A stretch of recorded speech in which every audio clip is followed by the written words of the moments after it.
Coordinate చేయాల్సిన ప్రభుత్వం గాడి తప్పింది, ముందస్తు సమాచారం అందుకోవడంలో విఫలమైంది. ఇక్కడ సాకు చెప్పడానికి లేకుండా పోయింది. కేంద్రంలో ఉన్నది ఎన్డీఏ, రాష్ట్రంలో ఉంది ఎన్డీఏ. కేంద్రం మీదకు తోసేయడానికి లేదు. ఒకవేళ క్రెడిట్ లైన్ ప్రాబ్లం ఉంటే మన మంత్రి ఆ మంత్రితో మాట్లాడాలి కదా. ముఖ్యమంత్రి ఇక్కడ సీరియస్ అవ్వడం కాకుండా అక్కడ సీరియస్ అవ్వాలి కదా. అక్కడ కొంచెం నవ్వుతూ అడిగినా చెప్తారు కదా, వాళ్ళు వెంటనే పరిష్కరిస్తారు కదా. పూరి గారు అని మినిస్టర్ గారు ఉన్నారు, దాని వెంటనే పూరి కోరెట్టేస్తాడు మనకి. ఏంటి ప్రాబ్లం? సమస్య మనం కోఆర్డినేట్ చేయలేదు, ఇది ఏముందిలే అనే టైప్లో ఉన్నాం.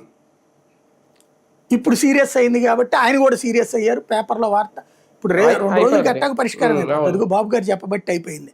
ఇందులో చిన్న గేమ్ కూడా ఉంటుంది. ఆ మధ్యలో నాదెళ్ల మనోహర్కి జాత కాలేదు, బాబు గారు ఇన్వాల్వ్ అవ్వాలి అని చెప్తారు.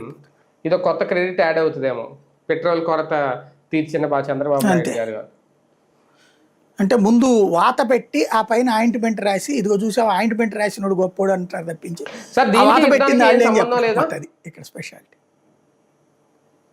యుద్ధానికి సంబంధించిన సంబంధం ఉంది, యుద్ధ భయం. పెట్రోల్ డీజిల్ కొరత మనకి రావడానికి వీల్లేదు, గ్యాస్కి కొరత వస్తుంది. మనం ఇంతకుముందు కూడా మాట్లాడుకున్నాం. ఎందుకంటే మనం 24 to 25% ఖతార్ మీద డిపెండ్ అవుతాం. యూరప్ దేశాలన్నీ ఇప్పుడు ఖతార్ దగ్గరే ఉంటున్నాయి కాబట్టి ఖతార్కి సప్లై చేసే పొజిషన్లో తక్కువ ఉంది. దానికి తోడు అరబ్ దేశాలలో ఉన్న